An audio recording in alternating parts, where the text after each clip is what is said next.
avec détermination. Vous confessez, je marche avec puissance.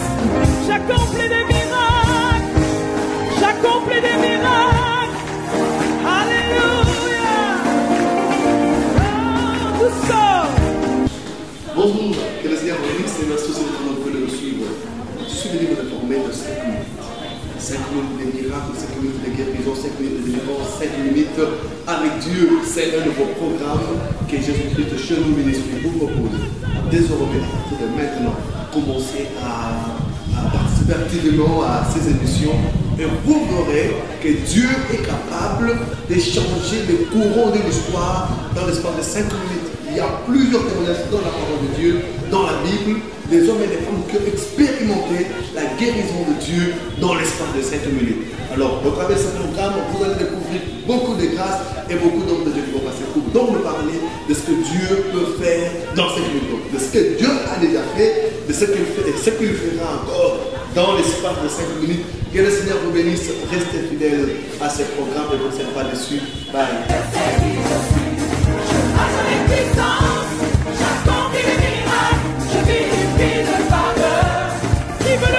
5 minutes de miracle.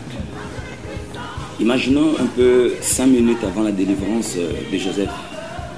Il ne connaissait même pas que quelque chose pourrait se passer. Lui qui était un faiseur de songes, mais Dieu ne lui a révélé rien.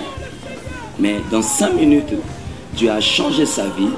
Lui qui était dans la prison, il est sorti pour ne pas retourner dans la maison de Potiphar, mais pour être un premier ministre de tout un pays.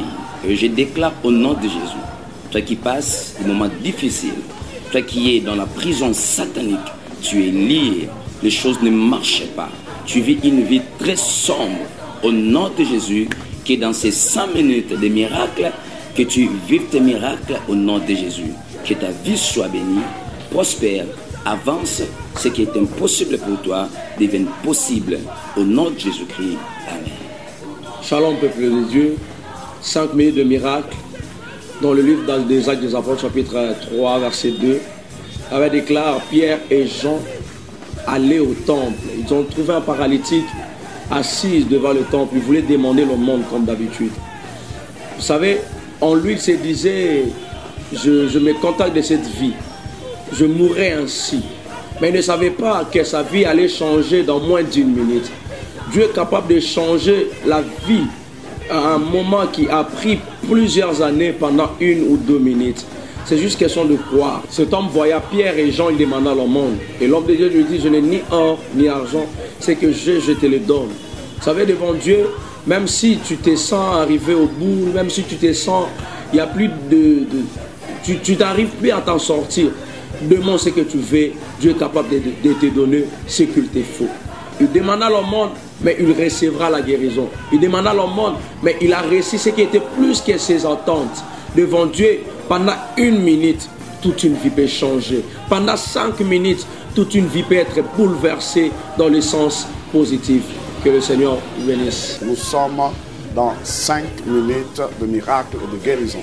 Oui, je sais qu'avant l'accomplissement de toutes choses, avant que tout arrive, il y a un temps qui peut précéder l'accomplissement du miracle, l'accomplissement de la promesse de Dieu.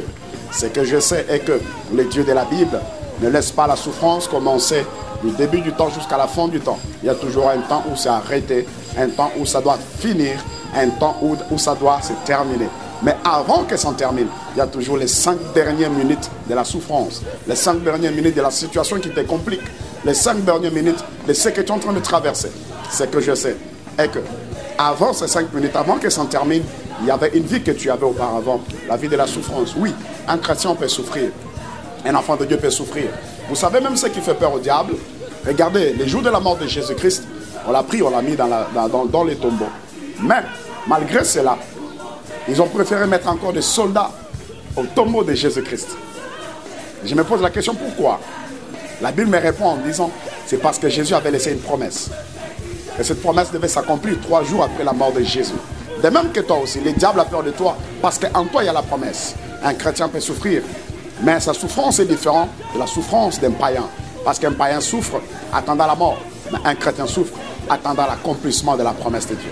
Tel que tu es là, je suis venu t'assurer avec une détermination et des déclarations prophétiques en tant qu'un homme de Dieu pour te dire, les 5 dernières minutes de ta souffrance sont déjà arrivées. Ça veut dire que dans quelques temps, le Dieu des miracles, le Dieu des prodiges, le Dieu des surnaturels, le Dieu de nos pères, il est capable de faire quelque chose dans ta vie. Ne désespère pas.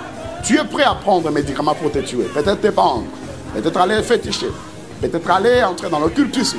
N'y va pas. Mais ce que je te demande est que reste accroché à la parole de Dieu. Attache-toi aux promesses de Dieu. Les promesses vont s'accomplir. Quels que soient les temps, quelles que soient les circonstances, ça va s'accomplir. Je suis venu juste t'annoncer que tu es dans les 5 dernières minutes de ta souffrance, les 5 dernières minutes de ta pauvreté, les 5 dernières minutes de ta stérilité, les 5 dernières minutes de la situation difficile que tu es en train de traverser. Au nom de Jésus-Christ, je le déclare en tant qu'un prophète de Dieu que c'est la fin de ta souffrance, la fin de ta maladie, la fin de ta situation difficile, parce que la promesse qui est en toi, elle doit exploser, elle doit agir, elle doit entrer en action. Tu dois le vivre. Recevez cela. Que Dieu vous bénisse. Je suis le révérend Dave Jérôme Tsongo.